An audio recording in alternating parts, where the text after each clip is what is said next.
Entre os anos de 2008 e 2012, a tranquila cidade de Garanhuns, localizada no agreste de Pernambuco, tornou-se cenário de um dos casos criminais mais perturbadores da história do Brasil. O que ficou conhecido como o caso dos Canibais de Garanhuns envolveu 3 pessoas em uma série de crimes que chocaram não apenas a população local, mas repercutiram mundialmente pela natureza extrema dos atos cometidos.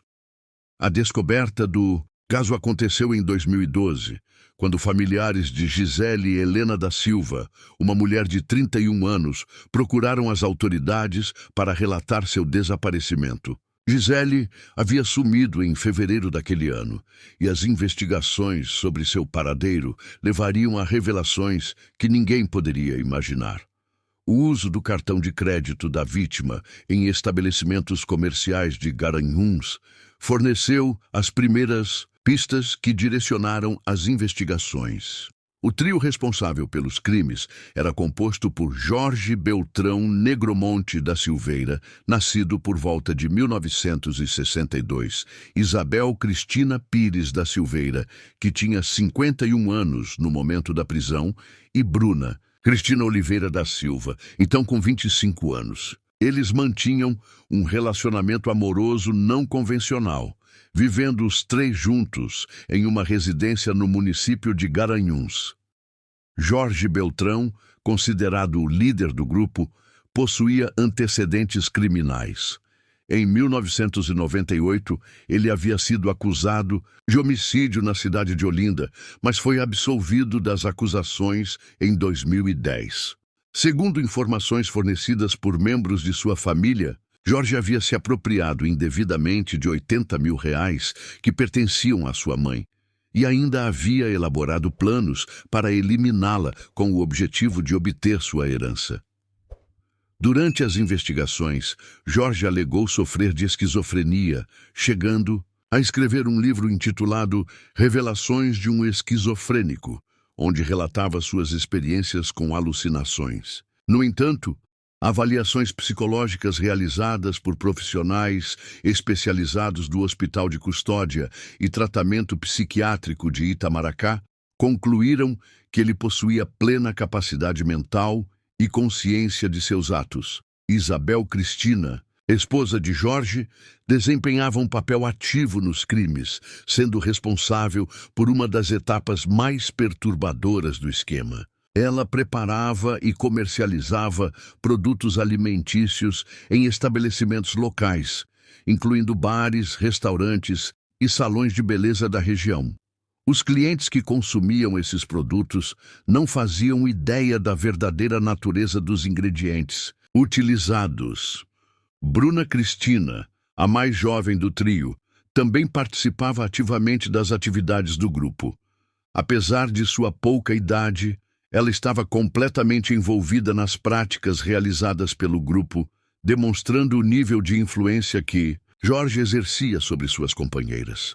O método utilizado pelo trio para atrair suas vítimas era cuidadosamente planejado. Eles se dirigiam a mulheres em situação de vulnerabilidade social, oferecendo oportunidades de emprego ou moradia. As vítimas eram geralmente pessoas que enfrentavam dificuldades econômicas e sociais, tornando-se alvos fáceis para as promessas enganosas do grupo. As vítimas confirmadas dos crimes foram 3 mulheres: Jéssica Camila da Silva Pereira, eliminada em 26 de maio de 2008, quando tinha apenas 17 anos, e era mãe de uma criança de 1 ano.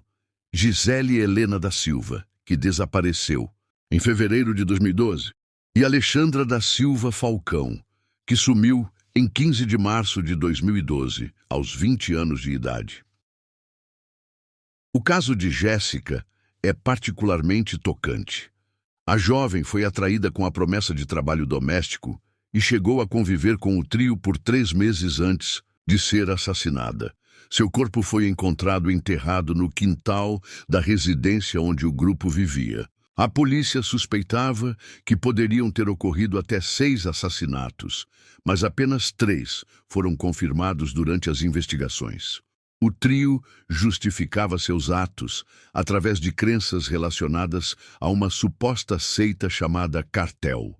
Segundo suas alegações, essa organização tinha como objetivo a purificação do mundo através do controle populacional, focando especificamente em mulheres que eles consideravam inadequadas para criar filhos. Cada eliminação supostamente representava um dos elementos da natureza: ar, terra, água e fogo, e eles planejavam realizar um quarto crime para abrir o que chamavam de portal para o paraíso. As práticas rituais faziam parte integral das atividades do grupo. Após os assassinatos, partes específicas dos corpos das vítimas, como fígado, glúteos e coxas, eram consumidas como parte do que eles consideravam um processo de purificação espiritual. O restante era utilizado por Isabel na preparação de salgados como empadas e coxinhas, que eram vendidos em estabelecimentos comerciais da região. Moradores locais que consumiram esses produtos durante o período dos crimes relataram posteriormente que o sabor era normal, alguns descrevendo-o como levemente salgado ou com textura diferenciada, mas nada que chamasse atenção suficiente para despertar suspeitas sobre a verdadeira natureza dos ingredientes. A descoberta dos crimes aconteceu quando as autoridades policiais, investigando o desaparecimento de Gisele, rastrearam o uso de seu cartão de crédito até Garanhuns. Em 11 de abril de 2012, durante uma busca na residência do trio, foram encontrados restos mortais enterrados no quintal da propriedade, levando à prisão imediata dos 3 suspeitos. O livro escrito por Jorge, Revelações de um Esquizofrênico, registrado em cartório, forneceu evidências adicionais dos crimes. Nele, Jorge descrevia em detalhes suas supostas alucinações e atos, material que se tornou fundamental para o processo judicial. A comunidade de Garanhuns reagiu com horror e indignação quando os detalhes do caso vieram à tona. A descoberta de que alguns moradores haviam consumido, sem saber, produtos contendo ingredientes humanos causou uma mistura de repulsa e fascínio mórbido que se espalhou rapidamente através da mídia local e nacional. O caso ganhou cobertura extensiva da imprensa brasileira, com veículos como G1, Folha de São Paulo, CNN Brasil e outros dedicando amplo espaço à cobertura dos acontecimentos. A repercussão internacional também foi significativa, com veículos como BBC e Daily Mail reportando os detalhes do caso para audiências globais. A natureza extrema dos crimes transformou o caso em uma referência cultural no Brasil, sendo mencionado em programas de televisão, redes sociais e discussões públicas sobre criminalidade e saúde mental. O caso levantou questões importantes sobre vulnerabilidade social, saúde mental e a necessidade de proteção para pessoas em situação de risco. Com a prisão do trio em abril de 2012, teve início um longo processo judicial que se estenderia por vários anos, envolvendo múltiplos julgamentos e revelando ainda mais detalhes sobre a extensão dos crimes cometidos. O sistema judiciário brasileiro enfrentava um caso sem precedentes, que testaria os limites da legislação penal e da capacidade de compreensão da sociedade sobre crimes de tamanha brutalidade. O primeiro julgamento ocorreu em 2014, focando no assassinato de Jéssica Camila da Silva Pereira, ocorrido em 2008 na cidade de Olinda. Este processo resultou nas primeiras condenações do trio. Jorge Beltrão Negromonte recebeu uma pena total de 23 anos de prisão, sendo 21 anos e 6 meses de reclusão e 1 ano e 6 meses de detenção. Isabel Cristina Pires e Bruna Cristina Oliveira foram condenadas a 20 anos cada uma, sendo 19 anos de reclusão e 1 ano de detenção para ambas.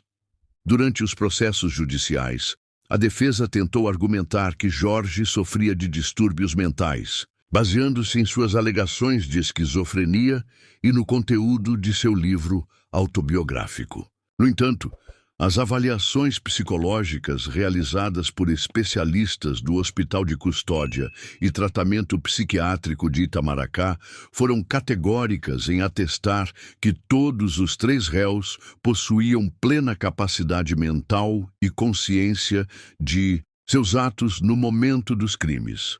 O segundo julgamento, realizado em 2018, abordou os assassinatos de Gisele Helena da Silva e Alexandra da Silva Falcão, ocorridos em 2012 na cidade de Garanhuns. Este processo resultou em condenações ainda mais severas. Jorge recebeu uma pena de 71 anos de reclusão. Isabel foi condenada a 68 anos de prisão. E Bruna recebeu a maior condenação individual, 71 anos e 10 meses de reclusão. Um aspecto interessante dos julgamentos foi a decisão de transferir os processos de Garanhuns para Recife, atendendo a pedidos da defesa, que alegavam dificuldades em garantir um julgamento imparcial na cidade onde os crimes ocorreram, devido ao impacto emocional causado na população local. Em 2019, houve ainda uma revisão das penas relacionadas ao primeiro caso, resultando em aumento das condenações. Jorge teve sua pena elevada para 27 anos de reclusão, enquanto Isabel e Bruna tiveram suas sentenças aumentadas para 24 anos cada uma. Esses aumentos refletiram uma reavaliação judicial da gravidade dos crimes e das circunstâncias agravantes envolvidas. Para melhor compreender a extensão das punições aplicadas, é importante observar que as penas foram cumulativas. Jorge Beltrão Negromonte, considerado o líder e principal responsável, acumulou um total de aproximadamente 98 anos de prisão, somando todas as condenações. Isabel Cristina Pires totalizou cerca de 92 anos e Bruna Cristina Oliveira chegou a aproximadamente 95 anos e 10 meses de reclusão. Durante os julgamentos, emergiram detalhes perturbadores sobre o funcionamento interno do grupo. As investigações revelaram que a suposta seita cartel provavelmente não passava de uma criação da mente perturbada de Jorge, utilizada para justificar e dar um verniz ideológico aos seus impulsos violentos. A inexistência de qualquer evidência da existência real dessa organização fortaleceu a teoria de que se tratava de uma elaboração psicológica para racionalizar atos puramente criminosos. O impacto psicológico do caso na comunidade de Garanhuns foi profundo e duradouro. Moradores que haviam consumido os produtos vendidos por Isabel relataram sentimentos de náusea, horror e violação quando descobriram a verdade sobre os ingredientes. Alguns precisaram de acompanhamento psicológico para lidar com o trauma de ter sido involuntariamente envolvidos nos crimes. A cobertura midiática intensiva transformou o caso em um fenômeno nacional, gerando debates sobre diversos temas relacionados. Especialistas em criminologia apontaram o caso como um exemplo extremo de crime organizado familiar, onde vínculos afetivos distorcidos facilitaram a perpetuação de atos violentos por um período prolongado. Psicólogos e psiquiatras utilizaram o caso para discutir questões relacionadas à manipulação psicológica, ao controle exercido por líderes de grupos sectários e aos mecanismos que permitem que pessoas aparentemente normais se envolvam em atividades criminosas extremas. O relacionamento poligâmico do trio foi analisado como um fator que pode ter contribuído para o isolamento social e a criação de uma realidade alternativa, onde práticas aberrantes eram normalizadas.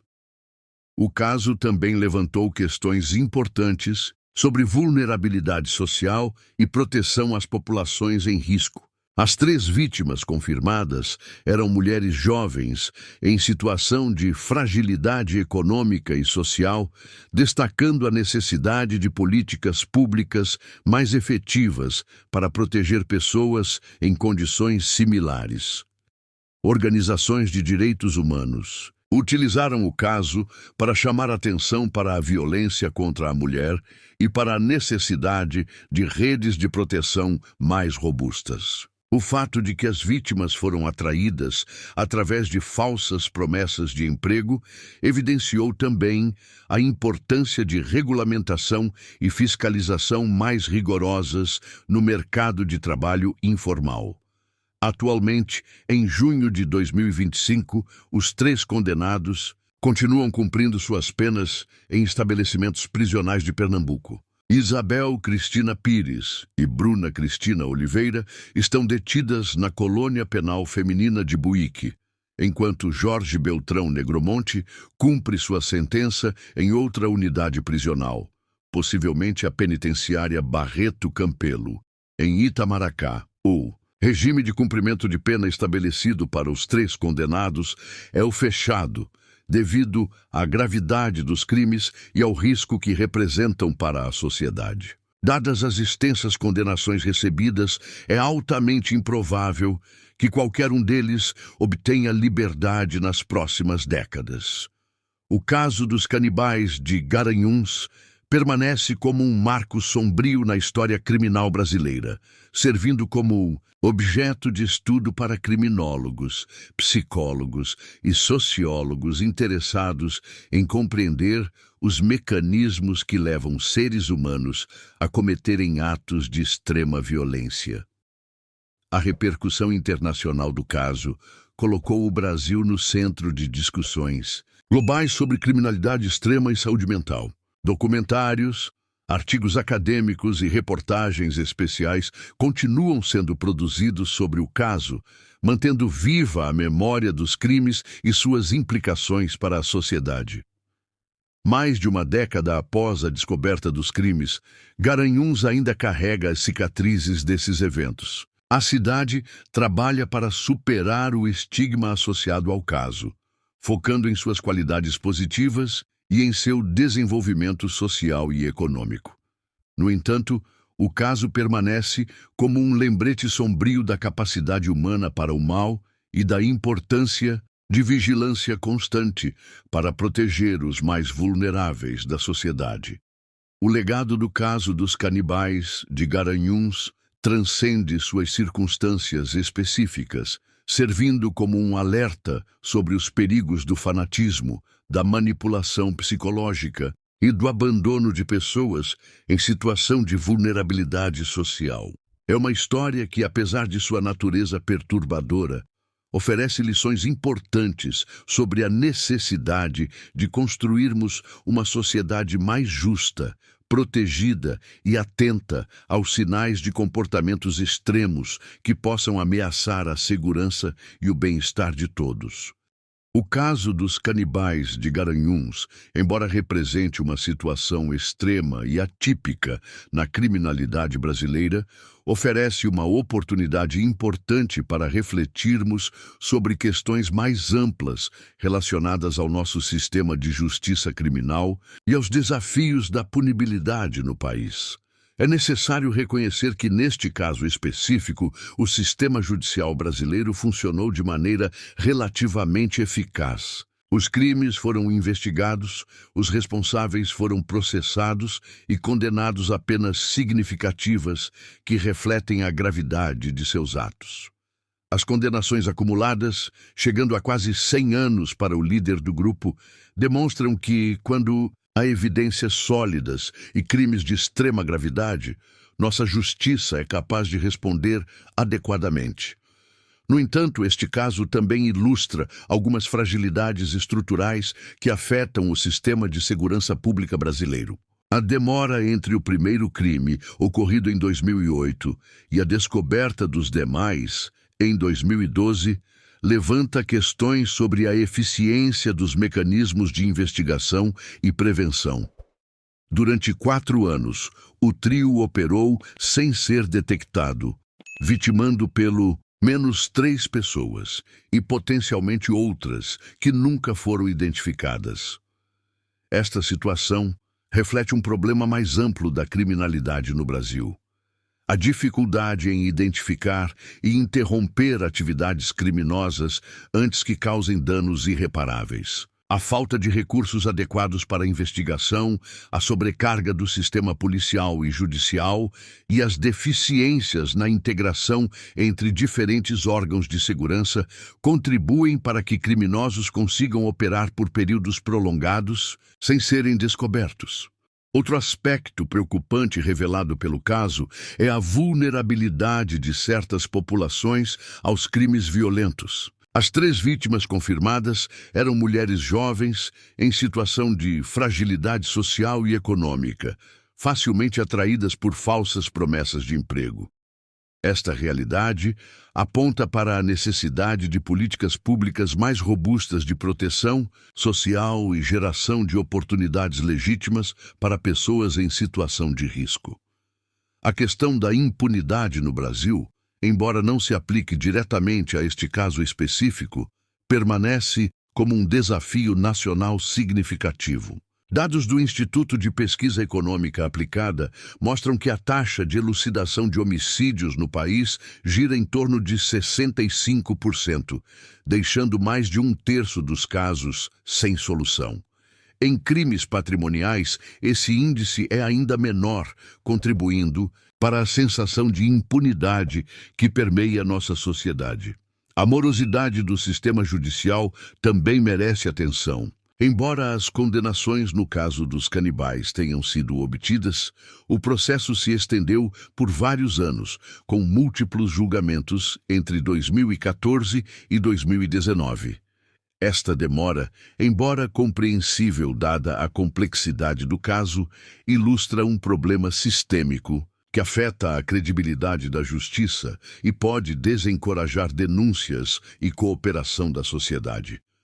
É importante destacar que a efetividade da punição não se mede apenas pela severidade das penas aplicadas, mas também pela capacidade do sistema de prevenir novos crimes e reintegrar ofensores à sociedade quando apropriado. No caso específico dos canibais de Garanhuns, dada a extrema gravidade dos crimes e a avaliação de que representam risco permanente à sociedade, as longas penas de prisão são justificadas e necessárias. Contudo, em um contexto mais amplo, o Brasil precisa desenvolver estratégias mais eficazes de prevenção ao crime, que incluam investimentos em educação, oportunidades de emprego, programas de saúde mental e redes de proteção social. A experiência internacional demonstra que sociedades com menor desigualdade social e melhores sistemas de proteção tendem a apresentar menores índices de criminalidade violenta. O caso também levanta questões sobre a adequação de nosso sistema penitenciário para lidar com criminosos de alta periculosidade. As longas penas aplicadas aos condenados exigem que o sistema prisional seja capaz de mantê-los em segurança por décadas, o que representa um desafio logístico e financeiro considerável. Além disso, é fundamental que casos como este não sejam utilizados para justificar medidas populistas ou autoritárias no sistema de justiça. A resposta adequada à criminalidade extrema deve ser baseada em evidências, respeito aos direitos humanos e aos princípios constitucionais, mesmo quando lidamos com crimes que chocam profundamente a consciência pública.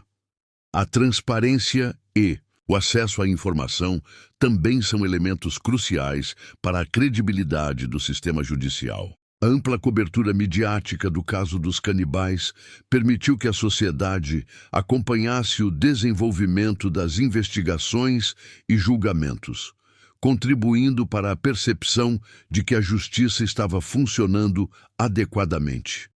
Por fim, é essencial que a sociedade brasileira mantenha um debate constante e informado sobre questões de segurança pública e justiça criminal. Casos extremos como este, embora raros, servem como catalisadores para discussões mais amplas sobre como podemos construir um sistema mais eficaz, justo e humano de prevenção e punição do crime. O legado do caso dos canibais de Garanhuns deve incluir não apenas a memória das vítimas e a punição dos responsáveis, mas também um compromisso renovado com a construção de uma sociedade mais justa, onde crimes dessa natureza sejam não apenas punidos quando ocorrem, mas efetivamente prevenidos através de políticas públicas adequadas e de um sistema de justiça que funcione de forma eficiente e equitativa para todos os cidadãos. Enfim, por aqui ficamos com mais uma história que aconteceu no Nordeste brasileiro. Espero que todos tenham gostado. Confira se já está inscrito no canal. Compartilhe para seus familiares. Um forte abraço. Até a próxima.